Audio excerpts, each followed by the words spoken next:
Welcome to another episode of Your Business Story. Today we have someone who is thinking about things differently, which always gets me super excited. Welcome to the show, Dr. Lauran Starr. Thank you so much, Dr. Lauran, for coming on. How are you today? Kristin, thanks for having me. I'm great. And hello to all your listeners. All right. So what people don't know about you if they haven't met you is like, how would you answer that? I have like a thing that, you gave me a bunch of words. Bio, I know. But there's like so many things in here. And I had one other guest where I was like, this bio is maybe a tiny bit intimidating for me. So if I read the whole thing right now, it's probably not the best idea. That's okay. That's okay. So I am a workplace inclusion and diversity psychologist. I head up DE&I for a healthcare company in Massachusetts. I have well over 20 years of consulting in the DE&I space. And I'll honestly say my niche really is that evidence-based inclusion. I'm a researcher at heart. So I love it's that. right. And I think in the workplace, when we talk about be it DE&I or leadership or talent acquisition, show me the metrics, right? It's all for me. It's not show me the money. It's show me the metrics. Show me that this works, and show me the data that's going to support my energy. And I think our employees are getting savvy with that. Yes, like prove it, right? Yes, they're like, prove this is going to work, or right, I'm not going to that training unless I know what the outcomes are, and show me that you're actually going to deliver those outcomes, which is good. I think our employees are starting to hold us to the fire a little bit in leadership, which they should be doing. I love that. Yeah. And I can see that too. So, and I feel like it's a little bit more fair because for me, right, like when I'm working with clients, they're like, this, how is this a proven method? And they want to know. And I have to be able to tell them, right? Or I'm in big trouble. Mm-hmm. And I also make sure they can tell the people they're working with, because then otherwise we're in like a circle of trouble, which is not what I want. So exactly. You've been in DE&I since before it was popular. Before it was cool. Right? Yes. I think, when we talk about like my business story and how did I get to where I am today, I was really fortunate to be exposed to DE&I, we'll call right well before DE&I really was launched. I had an adopted brother who's Haiti. He's from Haitian. He's he's Haitian. Nice. We adopted him. We brought him into our home as a family when he was 6 months old, and adopted him. It took us 6 years to adopt him, and he is HIV positive. He has full-blown AIDS. He's seroconverted at that 6-month time period. So, and he's 30 now and has kids, and right, it's amazing what medicine has done. Yes. But I was first introduced, like I grew up in a pretty white town, and I had two black friends in this white town. Look, I can even think of the exact two. Right. And that was it. And then, in comes my adopted brother, who is Haitian. He's very, very dark. Right. And as a family, we like that cultural understanding is we were clueless, and we didn't. This is where I'm going to date myself. We really didn't have the World Wide Web then. I know, shocker, right? No, it's okay. I remember when you had to go to the library if you wanted to know something. Dewey Decimal System and find and microfiche. So, my mom, who I give full credit to, in the sense that, she's like, well, he's Haitian, we're Irish and Scottish.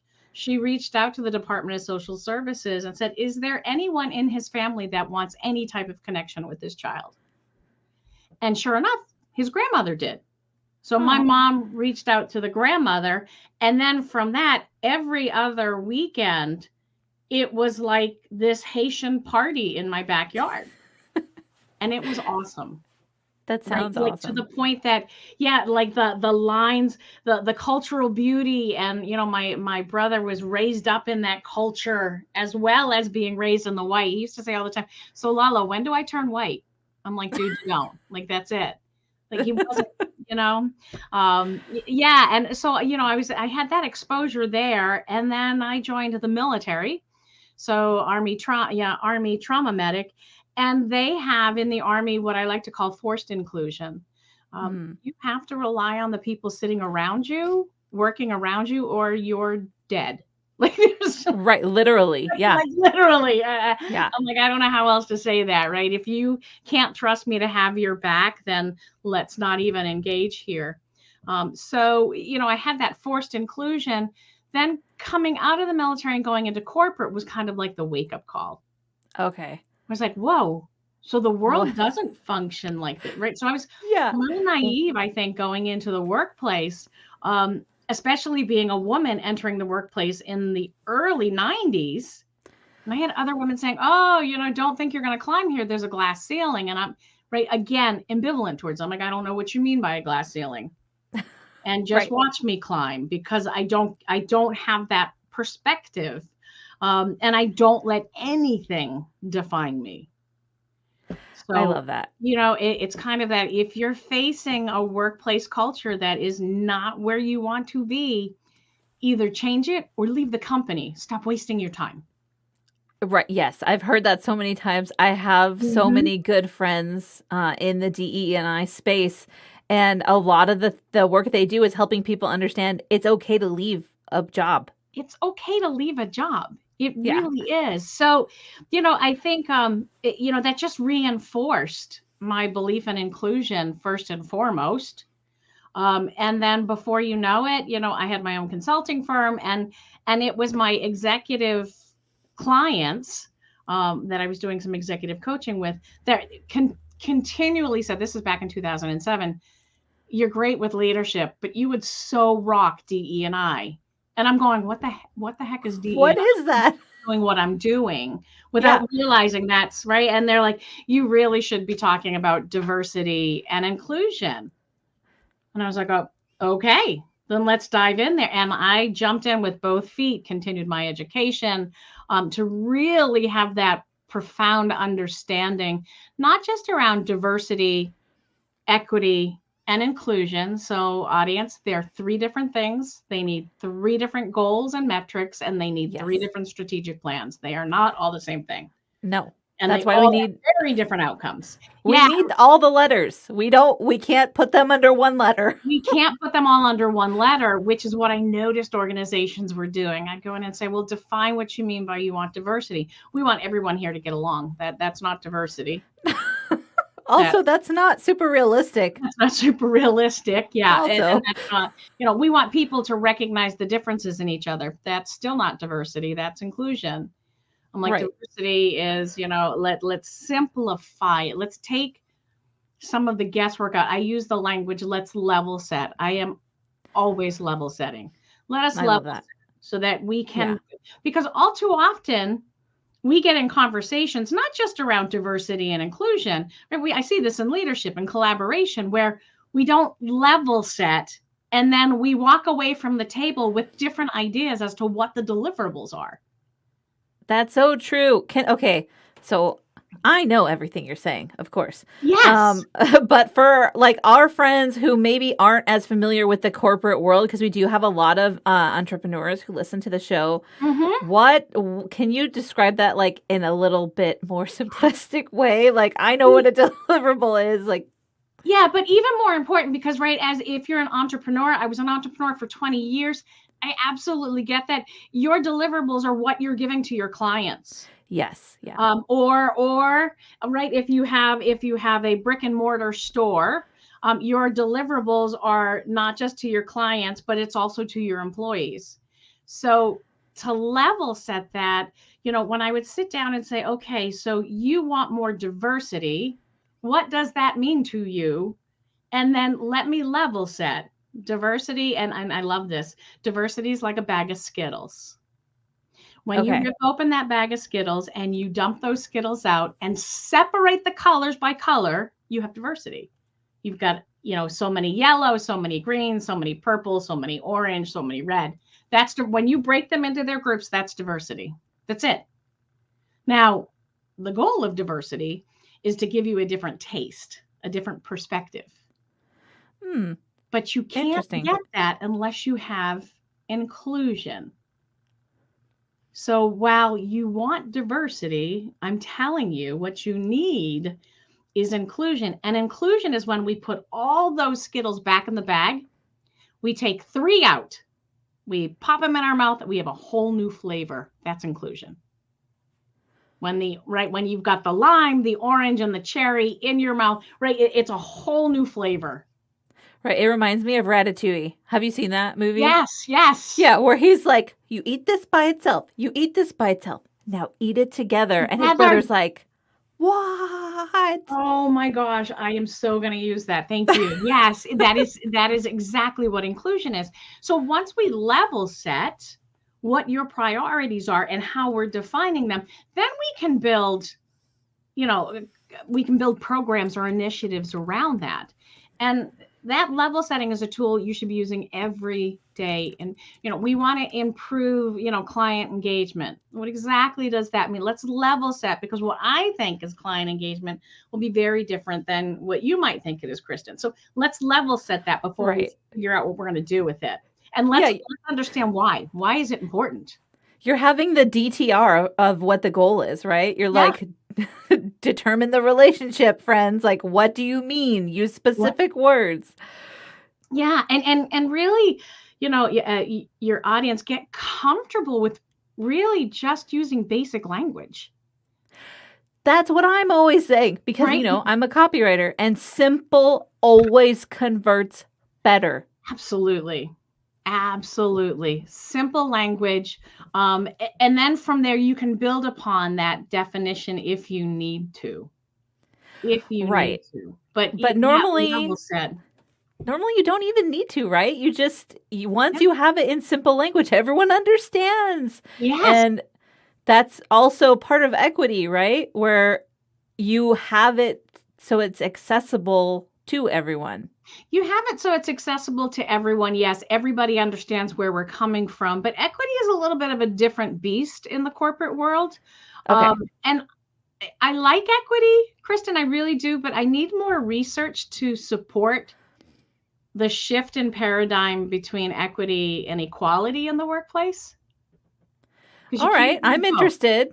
Right? You can't have both. You Equality, can't. That's everybody true. gets the same thing. Equity, you get what you need. Right. And I work with kids. I work with 3rd and 4th graders, and they'll always be like, it's not fair. And in my head, I'm having this equity conversation every day, because I'm like, of course I need to spend more time with her because she has a reading disability and you don't, which means I like to be equitable. I need to invest in her a little bit more because you're excelling in this area. So it's not equal time. It's not equal time. So you can't really have equality and equity in the same place unless you level set, right? And you build parameters around that. Right. Which I'm finding in the workplace that we're not building those parameters around what exactly equity means. We love throwing out the equity word. We have equity. I'm like, what does that mean? Our employees get what they need. What does that mean? What do you mean? Well, what I mean by that is, what initiatives do you have in place? What are you doing to support marginalized employees? Right. The person who needs extra. What do you mean? I'm like, you don't have equity, right? What you probably have is equality. And that, right, we want equality. Everybody gets promoted that deserves to be promoted. Oh, wait. Back up the truck. Where we want to. So I think I'm for equity. I think there's a bigger need here than just one word, which is a legal term, by the way. It's not even a workplace term. It's a legal term. So I think we need to build this. I'm deep in research there, because Kristin, if I'm confused, I can only imagine. Right. No, it's confusing. That's why I'm like, with my, 3rd and 4th graders, they're like, they are confused legitimately. And I can understand why. And me explaining it every week doesn't seem to be clicking. I would love for you to research and find a new way for me to explain it to them, because that would be amazing. I will try. I haven't been able to come up with anything. And every single diagram I've seen out there. Right. I don't know. Some of your listeners, I'm sure, have seen the fence where there's 3 people and the fence is so high and the tall kid has 2 boxes. The middle kid has no boxes. And then there's a child in a wheelchair, and they're like, equity or equality is they're all at the fence. Nope. Equality is they all have tickets to sit inside the ball game. Right. Where they don't need boxes or anything. Yeah. And they're like, equity is that, the one kid gives the box to the shorter kid, so now they can see over the fence, and then we build a ramp. And I'm like, nope, that's accessibility. Why are they still on the other side of the fence? Why? And that's what I keep that. I wrote that in my book, actually. I was like, why don't they have tickets to the game? Like, see, there's a bigger picture here. We shouldn't be focusing on this little thing. We should be raising the bar so that we get rid of, because I find with equity, we end up creating tokenism, right? Yeah. Because you're a woman or you're a person of color. You get into this education because you fit their minority bucket. Instead of, we're going to give you the tools that you need so that everyone has the same skills, and then we can choose based on, let's be honest, right? A lot of the choices that are made for promoting people or like C-suite executives, they're political. They're not necessarily metrics based. No. And also, if we're being completely transparent, there's nepotism involved a lot of the time as well. Oh, yeah. Absolutely. Well, right. That's all about, but that's a skill set. Kristin, that, right? Like, as much as I go, I hate that. That's a skill set. Influence is a skill set. Right. And you want people on your executive committees having that influence. And in the same sense, you want them representative of your talent base. Which is tricky. And I think often it becomes tricky because of skills, which we can create initiatives to help with. Right. And not just running a communication class for people of color. You run it for we all have to talk to each other. Yes, true. Right? So we really, and I think that's where equity starts to muddy the water a little bit. I think we look at college tuition. I've got kids in college. My son's in college. He's a sophomore. I have twin girls. They're going to college next year. Honestly, it is so expensive. It is crazy. And, I sit back and I'm like, well, where is all this tuition? Like, what is this paying for? A lot of it, right? The third biggest spending in colleges and universities are support services. It's called equity. Because it's no longer everybody can go to college, where before you had to have a certain GPA and I get it because it's the socioeconomic difference. Yeah. So that's like the fence again, right? So here we are up against the fence, and instead of, right, what we're doing is we're giving poorer communities boxes to stand on so they can get into those colleges. I have a better idea. How about we just elevate education all around? Oh, I would love that. That would be amazing. Doesn't that make sense? Like, we're not fixing the problem. We're not. Well, and as someone who's trying to work within a school district that, honestly, I want to say, the word I want to say, should I say it? Just say it. They're crooked, right? Like, I believe there are bribes involved. Hopefully I don't get any death threats for saying that, because some other people already have. But how can we create a system for where students can succeed when there's backdoors and money and politicians and other organizations? Overhaul. And the fact that we spend so little on education in this country is shameful. I mean, that's a whole other show. You and I could go on for hours. The fact that we don't pay our educators, our educators are making just above that minimum wage mark for the hours they're putting in is disgusting. Even if that, because I know so many teachers they're not honest about how much they're working because they're working way more. Way more. Yeah. I mean, I do have to credit, right? I do have 7 sister-in-laws that 6 of them are teachers or in the school system. So one is not. But yeah, like I sit back and I'm like, holy, like this is They what work we're asking so our hard. to do. Yeah. And then the the political lenses that then come into play. Dear Lord, I could not do it. You are the hero, not me. Like I couldn't do it. I just couldn't do it. Well, I can only do it in small pockets, so I don't feel like a hero. Like after last year, I was like, I'm only volunteering 2 days a week because I Mhm. was just like, I had compassion fatigue. Yeah. Totally. Oh, I believe it. I So believe it. Yeah, very yeah, challenging.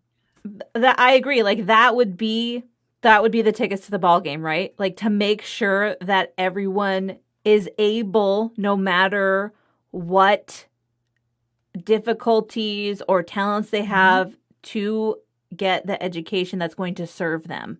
Yeah, but I don't know, man. We're in this right now social construct that is extremely confusing, especially in education, right? We go back to Bush's No Child Gets Left Behind, built on the Texas education system, which at that time was the poorest, lowest scoring education system in the country, is what our education system is built on today.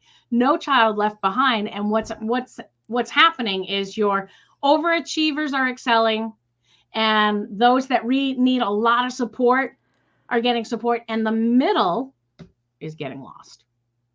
Well, and I think it depends, and that's another thing we could go on a We could tangent go on about for is that hours. Holy it's moly, we're all different by over the place. state, right? So Yeah. that's dramatic. Like we went from a California school district to a Pennsylvania school district, and Very my different. kids are not in the district that I was describing. That's a totally different one. Mhm. But it's one of those things where I was just like, this is so dramatically different. And like the highs and the lows are polar opposite as well. Like this thing was Yeah. really great in California. This thing is horrible in Pennsylvania. But this part that was awful in California is amazing in Pennsylvania. So Yeah. I just think that there needs to be, yeah. If you want equity in the workplace, we need social equity first. that's so true. Actually, I Yeah. think we need social equality, right? Everybody should be getting the same education. Right. Yeah. And I've been doing so much like listening to research about disability lately, and that's a whole Mhm. nother thing we could go down. But I do have friends that are like, I feel like this is the last thing on everyone's list, and I can't disagree with them. Mhm. Mhm. Yep. Okay, let's get into the questions because we're All having right. way too much fun Way too much talking fun. about these things together. I Because we know. care. I can tell. You care. I care. We're just like, All we're oh, missing is a glass of wine. I'm just yes. saying. I know, but it's 3 o'clock here, so maybe in like another 2 hours, right? Well, it's 5 o'clock somewhere, but yeah. Okay, so what is your like person, your client, the one that you can help? Like, are you still doing the executive coaching, or are you working within that company solely? So I am working within the company I'm with right now, but I also do some executive coaching on the outside. Okay. And I'm a doer, right? My coaching style, I don't know how much your audience knows about coaching, but I am a mentor. I'm a hybrid mentor coach, Okay. meaning that I want results in 3 months or less, or I'm done. It's very like I ask the questions that are going to get me the information I need, and then we are strategically moving forward every call, which is a little bit different than some other coaches, because I approach it from the lens of I know what you need already. I love that. That's my favorite kind of coach personally, is like, Mhm. they're just like, let's do it. Because that's how I feel. I'm like, I know the problem. Let's Yeah. fix the problem. Or if we're not going to fix it, let's address it and take those first few steps we have to take. Yeah. So I often find my clients I seem to go in cycles. My clients will go in cycles. They're like, I need you to work on this area. Okay, I'm good. I'll talk to you in 6 months. I'm like, absolutely. Here when you need me, or this project's coming out and I need some strategic advice. I'm like, all right, let's just schedule a couple calls and like, that's it. Yeah. Well, that makes sense because as you progress, you have a new set of problems that you never had to deal with before. Mhm. So it makes sense. They're like, okay, I'll just call you as the new problems come. That's perfect. Well, right, because if we're working on communication, you need time to digest everything and do everything that I just, advised you to do. It's so true. Yeah, like implementation, right? Implementation, read these books, create this, do this. Yeah. So no, I work for this company, this healthcare company in Boston, full time. Love what I'm doing there. I head up their DE&I, and we are just moving and shaking around inclusion and health equity, and it's amazing. It really is. That sounds amazing. All right, so you have two different types of clients, right? The people in your business, where Yep. you're employed, and then the coaching clients that you have, Mhm. or mentor hybrid coaching clients that you have. And so what is the pain that they're in? Like, what is the thing that they want help with? And what do they think they need to solve it? Because usually they come in with an idea, right? Right. I always say that I'm like, whatever your pain point is, it's a symptom of something bigger. Yeah. So I tend to find that my clients, really, it's strategy. It's like creating that strategic plan that's going to get things done. And a lot of times that's working in tandem with their with their executive suite or senior leadership, but going back and level setting. What are we doing? Why are we doing it? How are we going to measure it? Right. And then moving forward from there. So that's pretty much what I get tapped for quite a bit. I'll be honest to your listener, I don't get tapped for communications that often because I'm pretty direct and to the point. And people have issues with that, and that's okay. I'm not changing. So yeah. I do have a friend who's like, she helps people with their presentations. Mm-hmm. So it is communication, and that's her personality. And sometimes like we have to talk after she's gotten a review where it's like 22 out of 23 people were like, amazing. And one person's like, Yep. rude. I'm like, you're not rude. Yes. You're just direct. Right. You're just direct. I do a lot of speaking. And when I speak, I always give my audience permission not to like me. I'm like, look, at the end of the day, you're either going to love me or you're not. And that's okay. All I ask is that you listen, openly listen. And if you walk out of here going, I really didn't like her, but something pings you in the next 2 weeks, like, she said that makes sense. Shoot me an email. Let me know. Right. And you're like, sneakily in your head, you're like, I got you. Like, I helped you. I helped you. Right. And sometimes it's in that moment. I mean, let's be honest. Kristin, I talk about DE&I. It's not the most fun topic. Yeah, I can understand some people don't really feel the need to discuss it. Mm-hmm. But because we're all people and we live together in the world. Together, right? We create that safe environment where we can openly share in breakouts or workout sessions.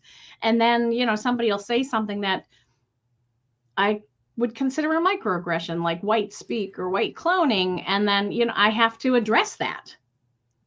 Right. Right. You have to. I'm like, all right, so let's address what you just said and where's this coming from. I can certainly understand why it's uncomfortable for the audience. And that's okay. It's okay to be uncomfortable. Right. Yes. I won't go off on a tangent on that, but I was recording a whole video about that earlier, that if you want your business to grow, you need to be okay with that feeling, because it's going to happen. Okay. Yeah, right. That I remember when I started out, I had to get okay with spend money to make money. Right. That's another one. Right. Because I was like, okay, like I've hung my shingle out. Where are all my clients? And right, there's so much more to marketing than just saying that's what you're doing. Who knew? And you have to spend money to make money. And it seemed like the more money I output, the more money I brought in. Whether you're investing in marketing, which I'm all for that because I'm in marketing, or you're investing in someone's help who has done what you want to do, right? You're never going to get to that next level of growth if you're not willing to invest finances or resources and time. Yep. And it's really important that you always have someone. I'm a huge component of coaching. I have a coach that I work with. I've been working with a coach for as long as I can remember. It's important to have somebody that can balance you a little bit. Because let's be honest, Kristin, I'd be selling ice cream and wine out of the shop down the end of the street if I didn't have my coach to keep me on. I'd be like, oh, look, let's go sell wine now. She's like, squirrel, come back to me. Come back to me. I'm like, oh, okay. Can I sell wine? And no, there'll be no wine selling.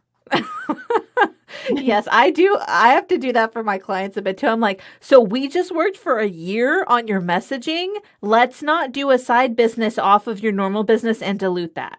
Right. But that's what entrepreneurs do. We love to create. We do. Yeah. Which is why it's great if you can get paid to help someone else create, because then you're staying in your lane and you still get to keep doing that. Maybe that's what I should be doing next, right? Just helping other people create businesses and living vicariously through them as they create their, Merlot ice cream. I don't know. Which that's why I expanded my business and I added offer creation, because I realized, oh, my offer that I have right now is really good. And then I got super sad because I realized I'm not going to be making any more offers. And that was like a ding. Let's add that and help other people do it. Let's help other people do that. Sure. Absolutely. Okay. So enough about me and my business. We're talking about you and your business story. It's all good. So what solution or like approach, right? Because like you said, it's a progress. You're not just coming in, you're like, fix it all, and then like departing like, a magical entity. Yeah, you can't fix it all at once, right? It's taking off those bite-sized chunks. It's having a strategy that's been proven to work. And, the book I have out right now, Evidence-Based Inclusion, It's Time to Focus on the Right Needle, really talks about where we've been with diversity, how we've failed with diversity. We've been doing diversity in the workplace for 60 years. You'd never know it. True. And how that has failed us, and then how to create that inclusive organizational structure. And in 4 of the chapters, I handhold and walk you through how to create that inclusive culture that's been tried, true, and tested. And I've got data that supports that it works. And right, like it's measurable, like it's all right there. I'm like, here's how McDonald's makes their hamburger. Right here is right. Yeah, I'm giving you all the secrets. Let's just go there, because I was going to ask about your book next. Anyway, how did you? Okay, first of all, I write lots of books. That's my thing. I'm a ghostwriter, and I'm also a best-selling author. I write books. I know it's writing a beast, right? How did you decide I'm going to write a book, and why this topic? Yeah, so this is what I do. DE&I is what I do. Evidence-based inclusion is kind of like my tagline, and that was given to me. So that wasn't me going, oh, like I had a client that was like, you are so evidence-based. This is awesome. So I was like, evidence-based inclusion, that could be a book. And that's kind of how the book came about. Plus, I had a lot of research material from my dissertation that I could reuse. I'm a big fan of reusing material. Yes. Repurpose. So I had that as well. And I really want, I level set DE&I. Like, let's remove all of this confusion, because we know, right? We know 92% of organizations, be them small businesses to large businesses, are focused on DE&I, but yet only 13% of them actually have a strategic plan. And of that 13%, we know only 2 or 3 will succeed. Those numbers are super sad. Because nobody's clarified. Nobody. Yeah. Right. And I sat back and I was like, you know what? I do have the best kept secret, because I have the data. Like, there's research studies that have been done on my design. And now I'm sitting back going, you know what? You can have it. Like, I'm not selling, right? Which I think is different for an author in one sense. Like, I wrote this book to give you the tools and tips. I have a evidence-based web page that you have to sign into it once. Right? Because of course I'm going to keep your information and then harass the hell out of you with newsletters. I don't help you with news. Look at me. I'm like, I do newsletters. Amazing things. Yeah. But on there I open sourced all of my material. So why are you going to create a PowerPoint? It's right there. Right. take that PowerPoint. And now I have people reaching out to me going, oh, do you have a PowerPoint on this? I'm like, I do. Here you go. Just change the colors and the fonts and the format so that, but and it's all evidence-based. So that kind of was what had me launching this book. I'm like, let's just give it away. Like, for a small fee, $29.99, you get this book, but it's going to walk you through everything. And I think the book is pretty funny because I tend to be pretty funny.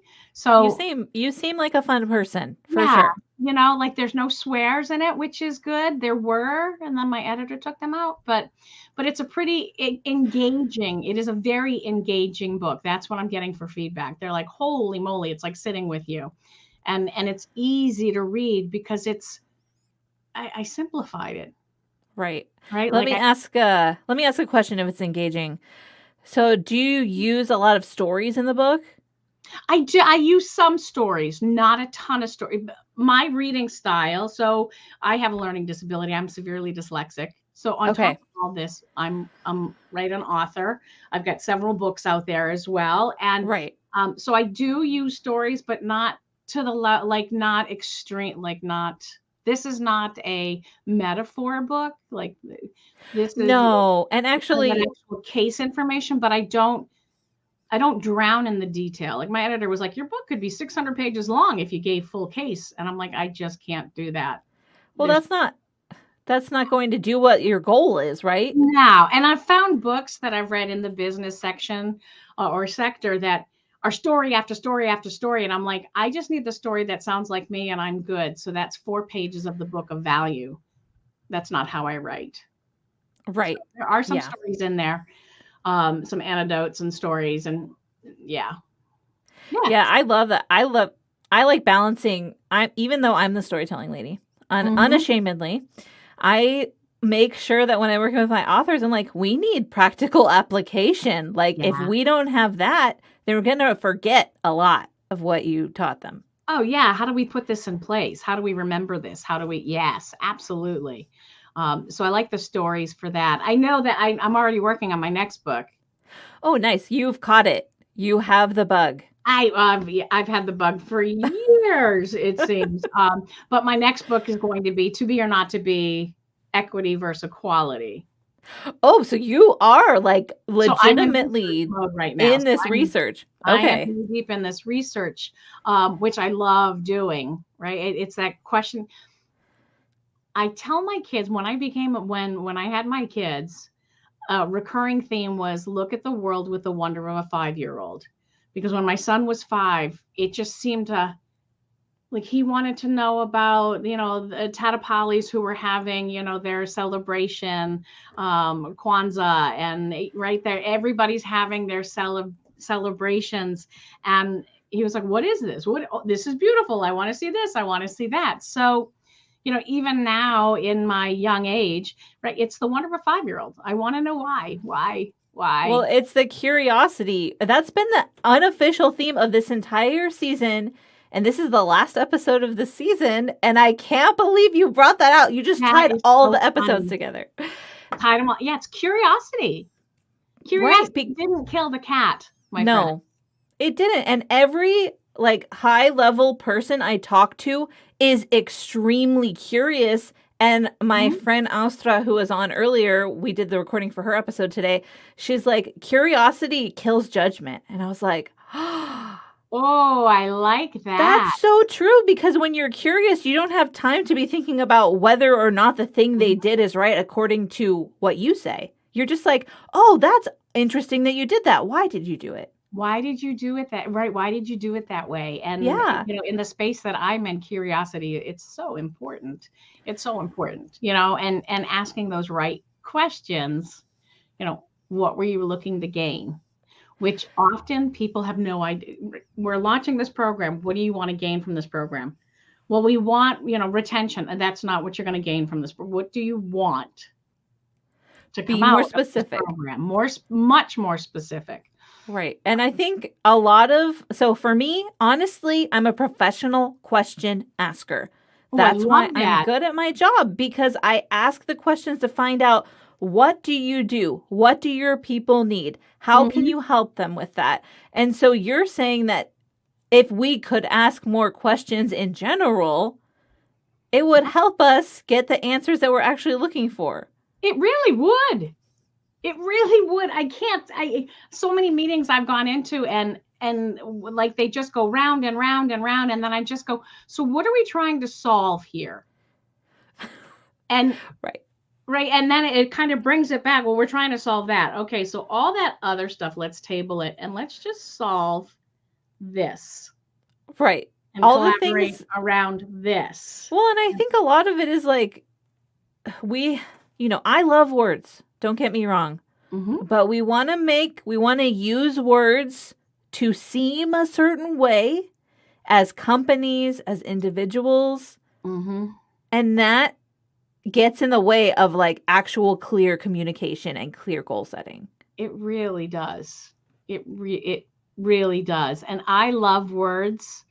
This is my 6th book out. I love words. And I have to say, I write like I speak. It's direct. It's to the point. There's no need for a whole lot of fluff or words I don't know what they mean. Right. Like, yeah, I'm with you. I don't want a dictionary. I don't want my readers or anyone that I'm chatting with to have to go, hold on a second, Lauran. Let me just look that word up. And because I used to be I'm still certified as a copy editor, but I used to work as a copy editor, and I would have authors tell me, well, on the Kindle, all they have to do is touch it and it'll bring up the definition. And I'm like, they're exiting the flow when they do that. They are. Yeah. And what if they're reading a paperback? Because you're going to sell one of those too. Mm-hmm. So anything to keep the flow. That's my whole goal. Keep the flow, keep it simple, and really get down to the bare information where we spin so much, I think, today. Right? Everything's got a backstory or a political, pivot, or it's like, just tell me what you need. Yes. Tell me what are we here to solve? I love that. Yeah. All right. Well, thank you so much for coming on. I do have, before I ask the one final question, which is really fun. Yep. How can people get in touch with you best? Like if they need a coach and they're like, please, I need someone direct. Mm-hmm. I need someone like Dr. Lauran who can tell me, hey, you're doing this. You should be doing this, and ask me a bunch of questions. How can they get in touch with you? Really, just go to my website. One-stop shopping. Go to drlauranstar.com. So just that DRLAURANSTAR.com. Perfect. You got it there. Just go there. You can buy the book from there, right? There's clicks to Amazon. You can contact me, reach out to me from there. You'll learn a little bit more about me. One-stop shopping. You can connect with me on LinkedIn and Twitter and all of that. Yeah. I love that. That's how we met. We're not 100% sure how we met, but we know we connected on LinkedIn, right? We did connect on LinkedIn. Yeah. Yeah. So that happened. Awesome. That's one of the things I love about LinkedIn. You just never know who you're connecting with. I love LinkedIn too. It's my favorite. It's my absolute favorite. Yeah. All right. So now here's the question. Are you ready? I'm ready.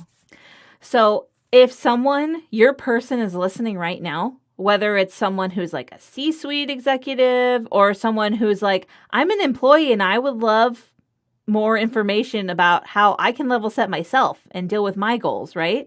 Mm-hmm. What little nugget of wisdom would you give them? And if it's something that you already said before, feel free to say it again, because that's how important it is.